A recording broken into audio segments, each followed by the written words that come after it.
be put onto this. I don't think we really have an agenda. No, we don't. Yeah. So so frankly, let me just. I'm sorry to interrupt you, Joy. I just want to point out that we are live streaming. Oh, okay, great. Do you want to introduce us then? Sure. I mean, I don't want to, take over and lead all the meetings, but I'd be happy to introduce us. Thank you, everyone, for joining. This is the OpenJS Standards Team meeting, scheduled every other week at this time slot, if I'm not mistaken. Yep. And yeah, we don't have an agenda, so that's perhaps our first agenda item. And in general, figuring out what the deliverables for this group would be, what our vision and mission are. And with that, I open it up. Groovy. So first, I want to thank Sindil for, I think he's been really leading the last couple of these. Did you want to perhaps maybe recap any conversation from last time about? I think we just discussed on what are the things that we have to do, or what are the things that we should focus on as a part of this repo as well as part of this group. And that's basically what our conversations have been.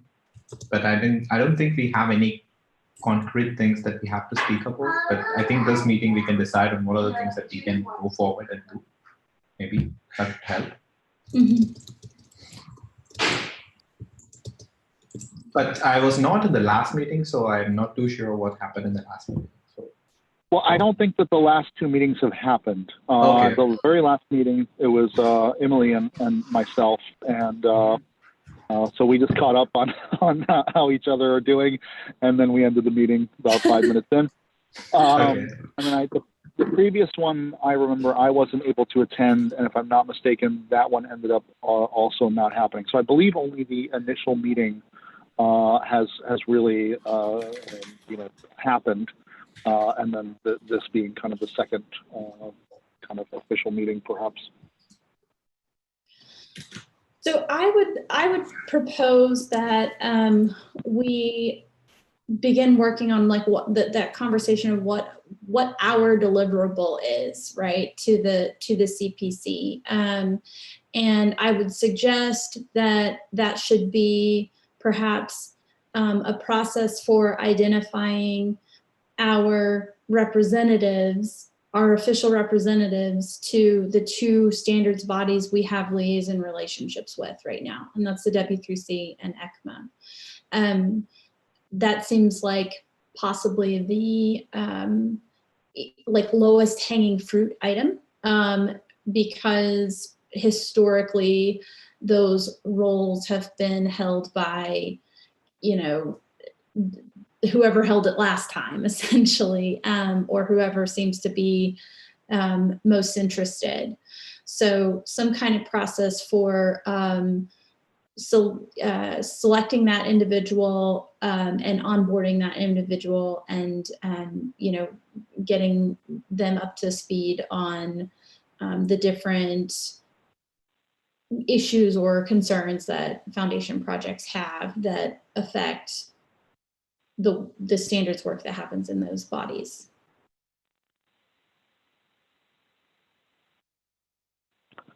Great, yeah, I agree. Go ahead, Sundal. Yep. So yeah, thanks. And sorry for the interruption. Yeah. So I think that's a great step to move forward, at least at the very first stage. And also the very first thing that I also mentioned in the first meeting is about the onboarding process. And I think, Yuri, you gave us a lot of links for understanding the things that happened before the OpenJS Foundation, the other foundations, and the standards body that has been doing something in the other foundations. I think that's also a good primer to start with. And yeah, so this is a great thing to start with. I think the onboarding process, we should have something there and probably help the people who are coming newly to get started with the process and understand what is going on where. And if they have some problems or if they want to do something with this, they can come and approach, how they can come and approach, and all those things. I think those are the other things that we also have to focus on, right?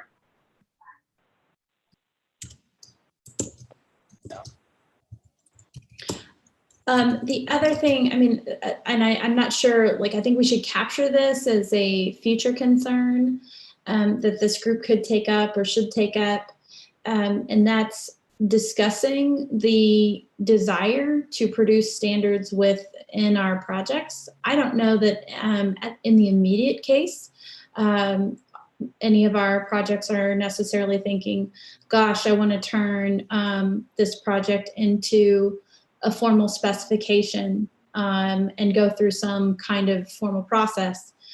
But I could see that potentially happening with Node, for example, that there are pieces of Node that want to be standardized and that there are people within the community who may want to work on that. That bridge between work going from open source to a formal standard is extremely interesting. And I think it's one that needs to be developed. We don't really have a great pattern for that just yet. There's not just boatloads of examples of that. And I think it would be really cool and really interesting for any OpenJS Foundation projects that want to explore that, to have a place to come and learn from our group about what their options are. Mm-hmm. Let me ask a question, and forgive me if I'm getting ahead of the conversation, but do we expect that the person who might lead this group, the OpenJS standards working group, would be some sort of a delegate at these standards meetings and with these standards bodies like the W3C and ECMA? Or like would they work on behalf of OpenJS, or are we just thinking about more kind of informal engagements?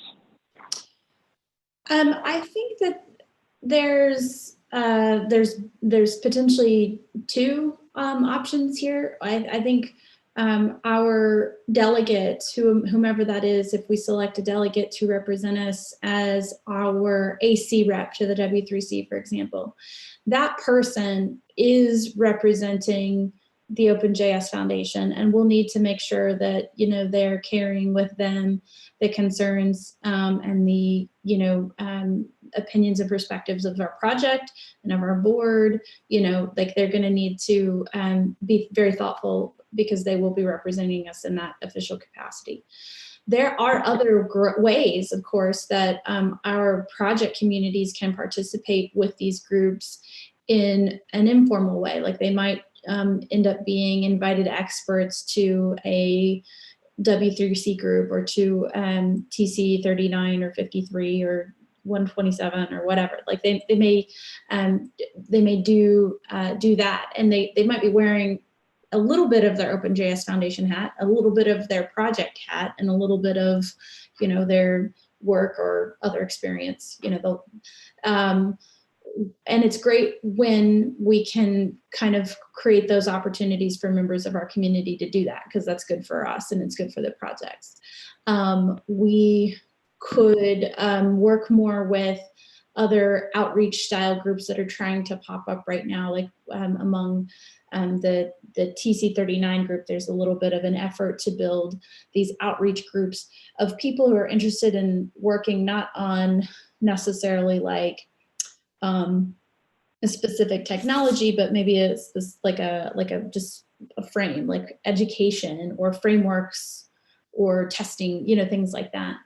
I think those are places that we can encourage community participation and help people figure out how to communicate and participate effectively without them having to wear an official hat to do that. Okay.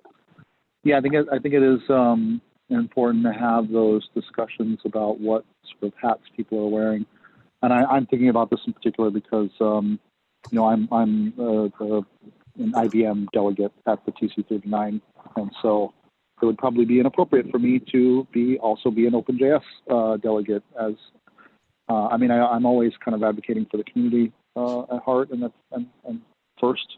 Don't tell my boss. But you know, I would definitely want to avoid any conflicts there.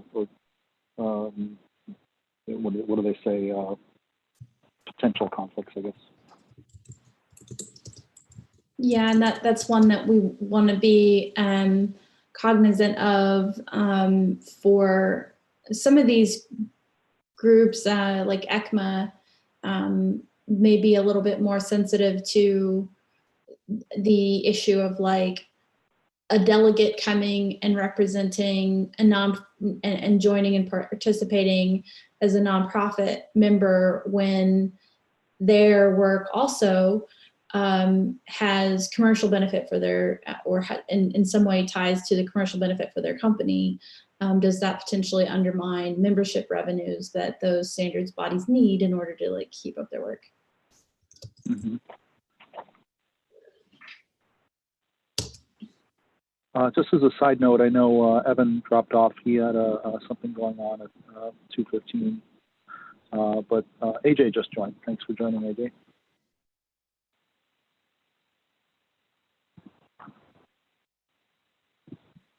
Okay, so you know, where do we go?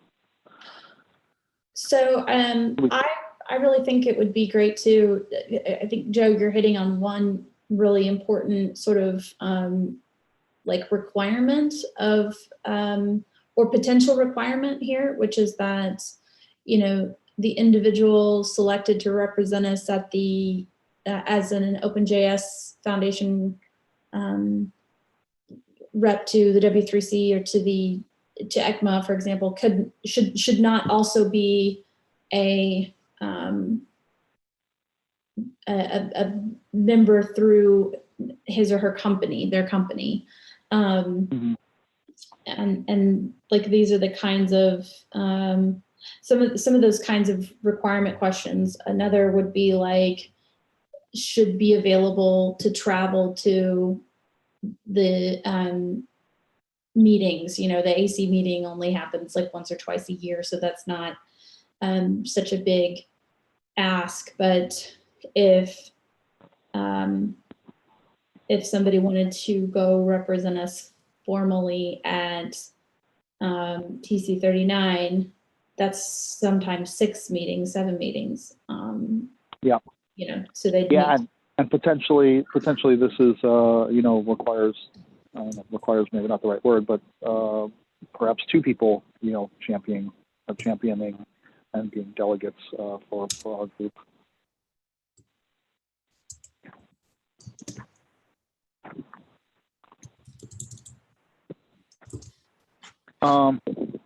So yeah, is that are those the 2 things that we want to try and work on today? Getting an idea of what the expectations for a person leading this charge would be, and then any potential deliverables. Yeah, I mean, I think that seems the most pragmatic thing. Unless somebody has an even easier idea.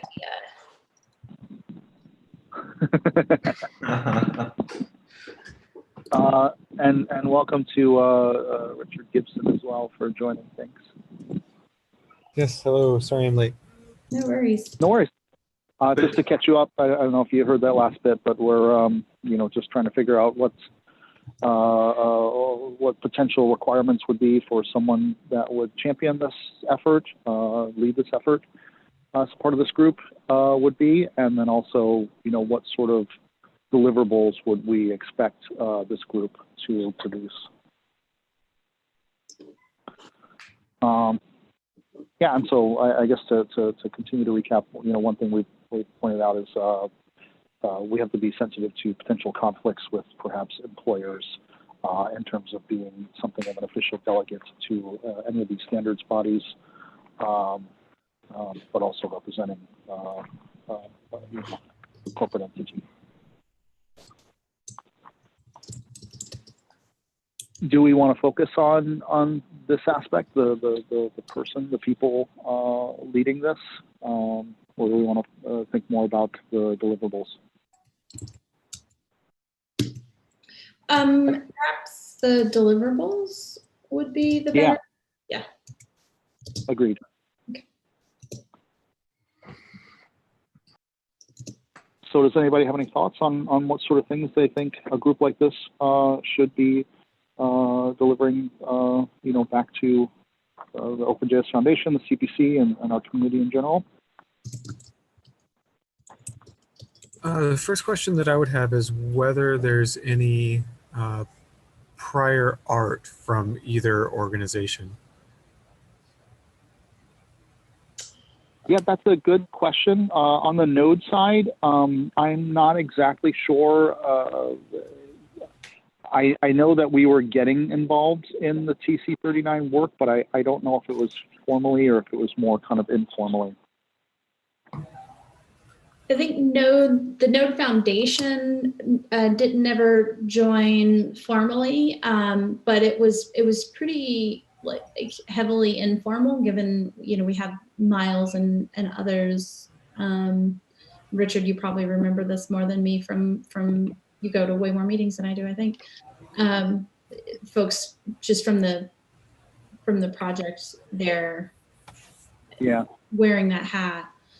In terms of prior art from the JS Foundation side, what I can refer everyone to is that archived or soon to be archived JS Foundation standards repository, which has materials in it from quite some time ago when Yehuda used to go to TC39 and represent the jQuery Foundation, excuse me. And there's like some notes and summaries and that kind of thing that they contributed, Yehuda and Rick and Leo and some others. So it's not like a lot. It's interesting reading. Mm.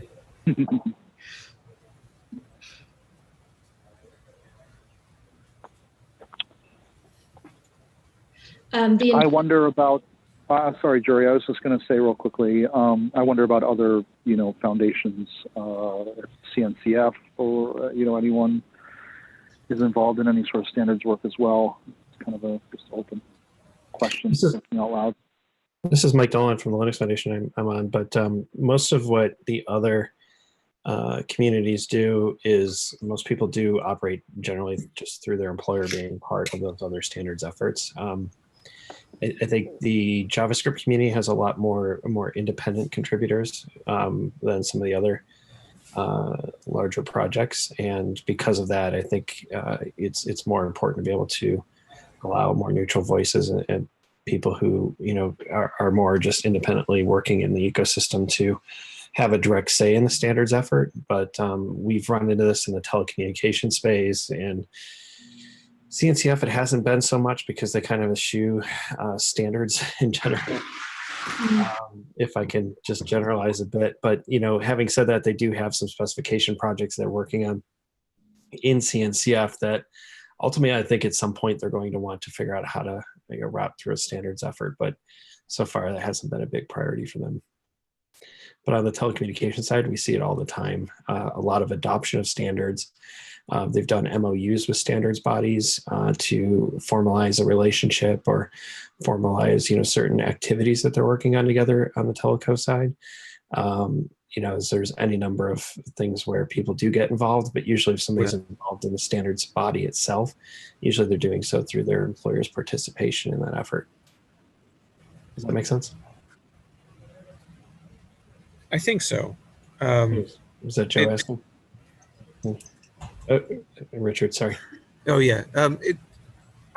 My intuition around this is that because it's standards work, that the proceedings of what happens are generally available anyway, and the most important aspect of an organization like this would be to provide a voice rather than to report back.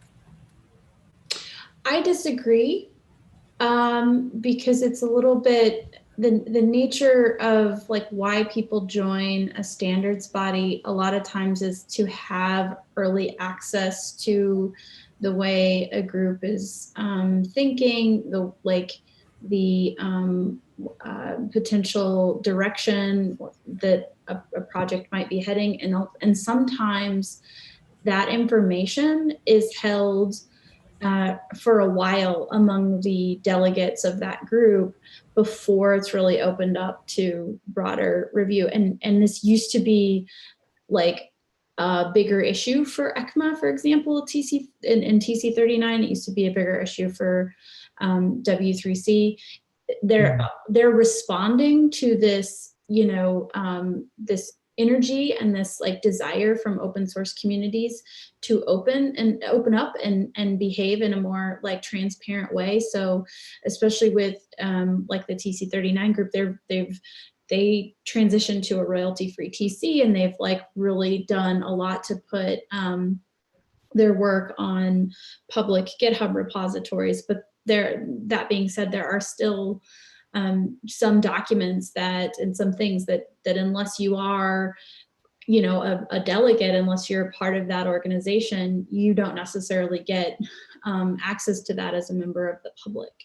And that's a kind of a transitioning thing perhaps, but I still think there's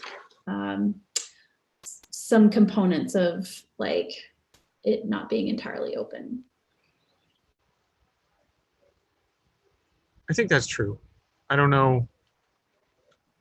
I don't have a good solution for how we might remedy that.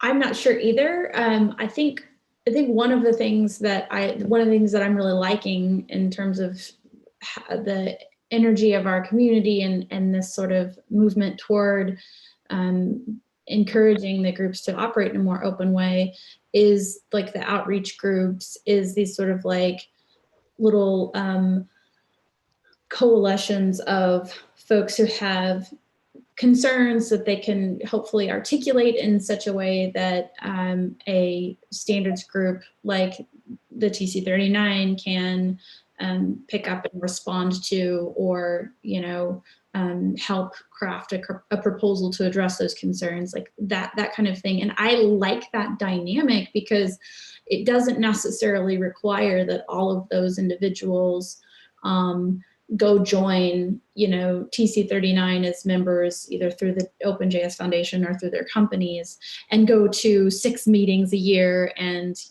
argue. That seems to me like more work and wasted time than we really need to have. But maybe that's my 2 cents. But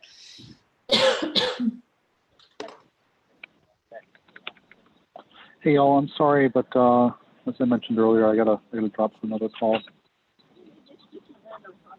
Okay, we'll see if this boots us off the YouTube.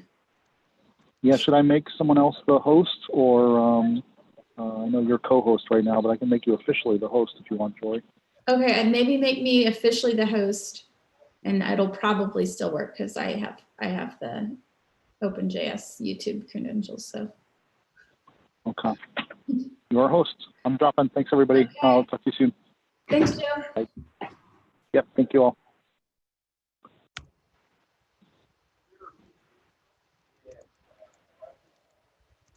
Oh, cool. So it looks like we're still recording on YouTube. Awesome. Yeah, nice. It works. So I think maybe one component of this is really getting to understand what our community of projects, and then also the community of users and JavaScript enthusiasts around our projects, what way they want to get involved, right? Because I'm quite sure most of them don't actually want to go to these meetings. But they do want to know, right? They do want to provide feedback, and they do want to engage somehow. So what's that look like? because right now from the TC's perspective, it's, well, you become a delegate. And that's not really the answer. It shouldn't be the answer. Yeah, so looking at TC 39, hopefully without loss of generality, the output from the committee itself takes the form of minutes with some delay following each meeting, an agenda preceding the meeting that is always exposed to the public, and then the progress reflected in the two of those regarding various proposals for ECMAScript. So it's not clear as a member of OpenJS Foundation, for instance, which aspects of that would be relevant for other members, and who those other people would be that have some level of interest. Yeah, and I just don't know. And part of me says, well, one of the reasons we don't know is because we're not really talking about the fact that this relationship exists. And I think we had more of that going on moons ago, when there was some conversation and there was reporting, there was some kind of post-meeting report that Yehuda would do. There was probably a pre-meeting message as well. But I think just part of this is we don't know what people want or need or think about this because we don't exactly tell them what we're doing. And, and I think if we do, we'll start to get feedback that this is interesting, tell me more about that, or I don't actually care, why are you telling me this? And that's interesting too. That's good. That's data. So I think you're right that, so going into the meeting, for instance, anyone already can look up what's on the agenda, but it might be interesting to highlight which of those agenda items are associated with someone who's part of the organization, and also to solicit areas of interest, so that someone who's not going to be attending the meeting can express a desire to either provide some input or to receive a summary or both on specific items. Right, yeah. And then over time, it'd be ideal if projects could, somehow say, I'm really interested, if this, that, or the other API changes, that affects me. Like I think people are so busy and our project maintainers are so busy that they might like to get the heads up that something is changing, that they could possibly have an avenue to weigh in on, or that they could possibly plan for or whatever. And, knowing how a change in the language spec might impact them, and having that advance notice is a huge, could be a huge benefit. But this is very tricky, right? Like, for example, you have multiple stakeholders. When the conflicts come into picture, then it's very difficult to take a decision, right? So for an example, the person who's representing the standards committee and the project or the OpenJS all have different view angles, and which one to support or what to do in that scenario. That is something that is so critical for us to decide, right? Mm-hmm. Yeah, that's the nature though, maybe, of it.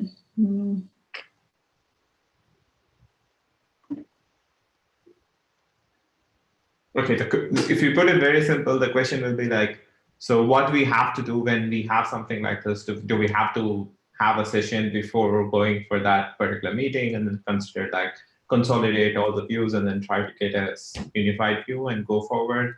Or is that something that we are going to put it on the repo, like this is a process in which you have to do, or this is the way in which you have to do? Can we put up those things? Will that be a part of this repo or this onboard active? I mean, sorry. Then will that be one of the deliverables from this group? I mean, it could be. So I'm capturing this as sort of like in the notes as like some meeting or call for comments, or maybe even just like open office hour time, like discussion time prior to meetings.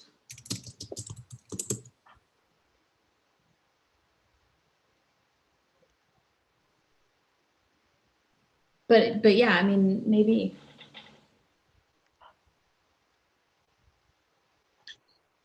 I think we can actually try something ahead of the October meeting of TC39. Maybe like 3 weeks or 2 weeks ahead of it. I can take a look at the agenda and send over to you those things that I know that I'll be speaking on. Mm-hmm. And also, you know, we'll put out in the distribution of that a request for people to provide further either feedback or desire for summary on any of the other items, and see if there's a response. I think it's a good idea. I don't think so. It's a great idea. Yeah.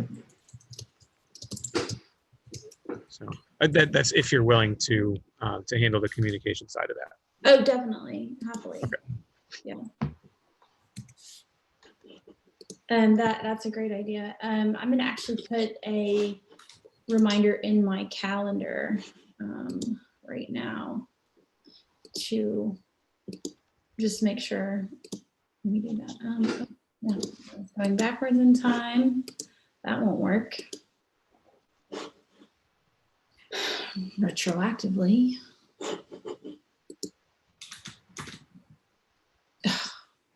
So the next TC39 meeting, and it like is a conflict with this other like view event, which is the view is Mozilla's fault, but it's like. I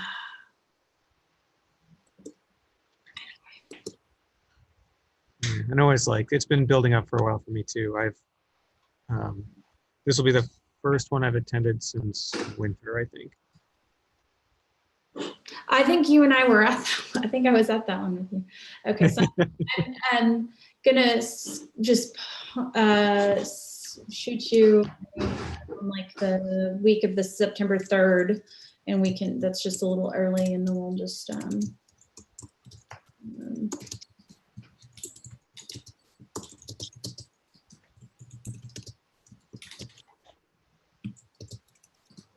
okay. Got it. Okay, that's easy. That seems like an easy task. Go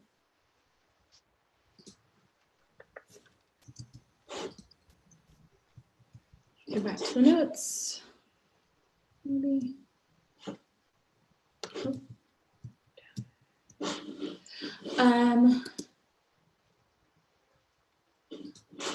What else from like standpoint of possible deliverables? We can be trying this with Richard and TC39. I could do one for TC53, which is the which would be potentially interesting to Node and Node-RED and JavaScript people. Mm-hmm. Do we have anyone for a W3C group or for CNCF? So Brian Cardell is our AC rep for the W3C. The W3C may require a slightly different strategy, because unlike ECMA, where there's really just one group that we care about, there's a lot of different possible relationships in communities and groups that we might want to be connected to on the W3C, because there's like 7,000 different CSS groups. Not really, but it feels that way. And then also all of the internationalization stuff, ARIA. I feel like there's a lot of substructure there. Yeah, yeah. So that might need a more targeted approach. We could probably hold off on that if it's overly complex. If the model works out for other standards bodies and then needs tweaking to deal with W3C, I think a positive step. Yeah, I'm right now, like the level at which we're really engaged is on the AC level, and that's like, Brian sometimes goes to the AC meetings. It's high level presentations about the status of different work areas. It's sometimes votes for like the advisory board and that kind of thing. Let's see. Do we have anyone with IETF? Just trying to think of other groups. James Snell is, he does something with the IETF. I know he told me once, but I forgot what it was. But that's not, IETF doesn't have organizational membership, it's individual membership. So on that front, like it may be interesting to collect people who are interested in IETF work products to meet and also discuss them in the context of OpenJS Foundation, but there isn't anything that prevents any individual from doing the IETF. So there's not like that much of a need to like represent a, Yep. population. Agreed. And that's another one like W3C where there's a whole lot under one umbrella. Mm-hmm. Yes.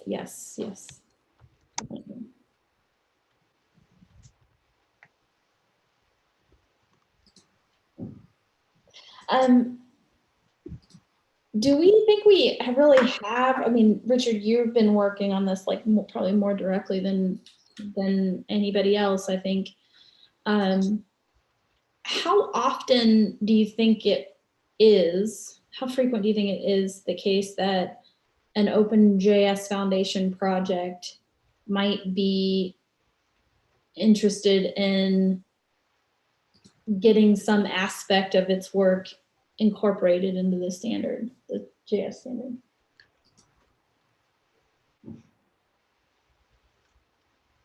Probably not very common.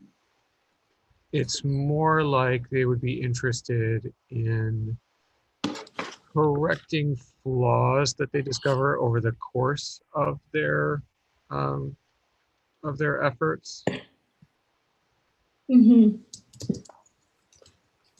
Yeah, it'd be really rare to just push something in. It's more like identifying a gap and then trying to address it. So spec bugs and gaps. Right. In the case of like web platform, just missing APIs. Yeah. That would be a common one, I think.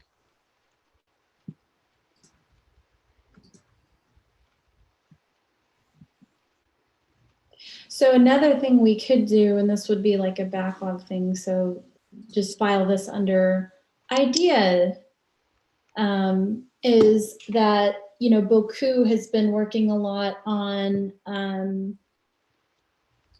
Test 262 and also on the web platform test infrastructure, and they're working on them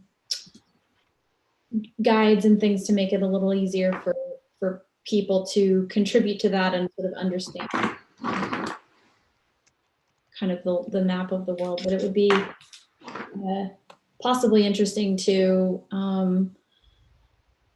work with them to help projects file issues and author tests and that sort of thing on those in those repos as a way to contribute those concerns back to the specs. Mm-hmm.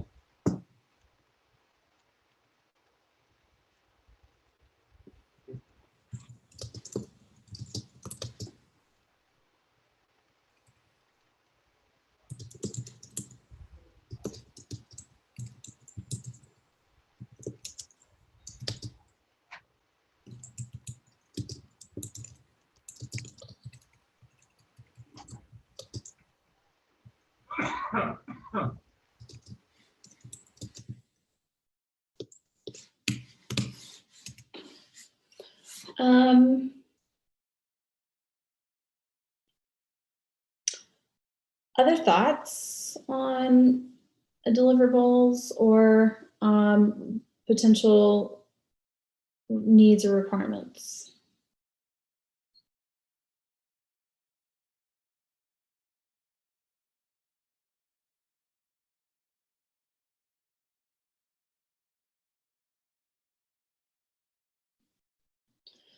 Okay, hearing none, I'm gonna propose looking to turning some of this stuff into action items so we can, perhaps have a fuller, more clear agenda next time and maybe make some progress in the interim. So one thing that we had was that Richard and Jory are going to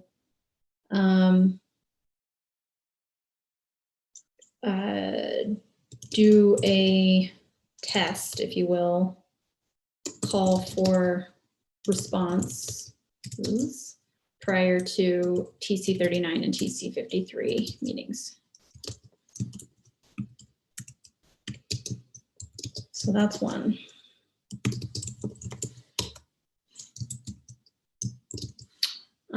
What else?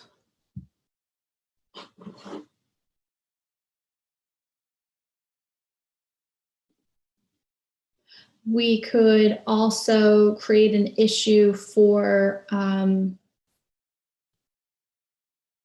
the what do you call it? Rep selection proposal, because we don't really have a process for that. Yes, good point. It's just Richard is going, Maggie is going. Yes. All right. AJ, Sandil, any other? Oh, AJ's gone. Sandil, any other thoughts in terms of action items? I don't think so. I don't have anything to add here. Okay.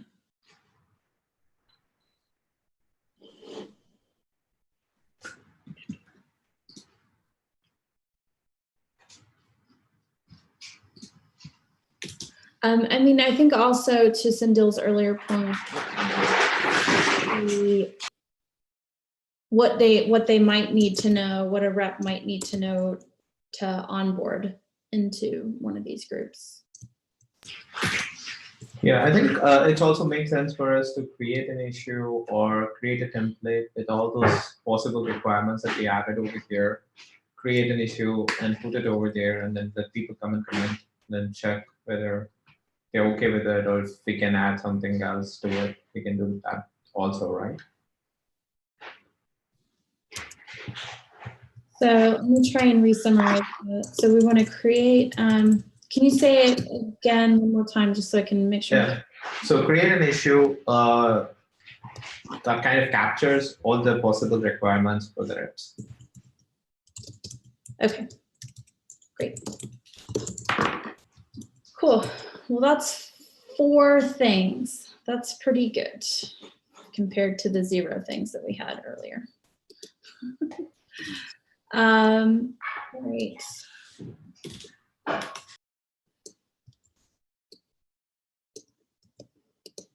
Okay, and then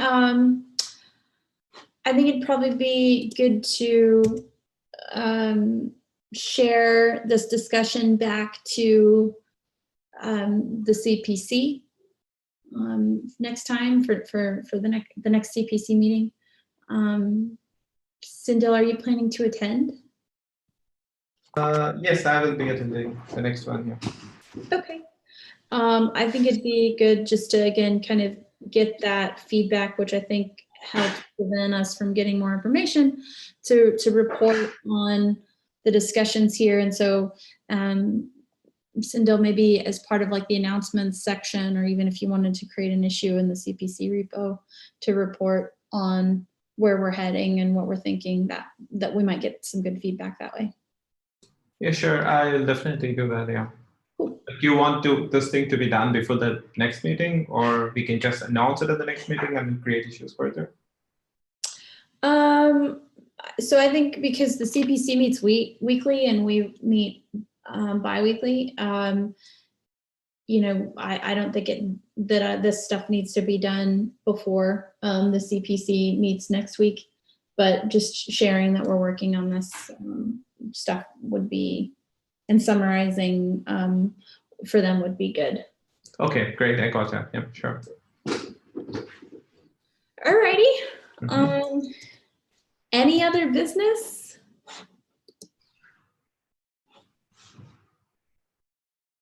Cool.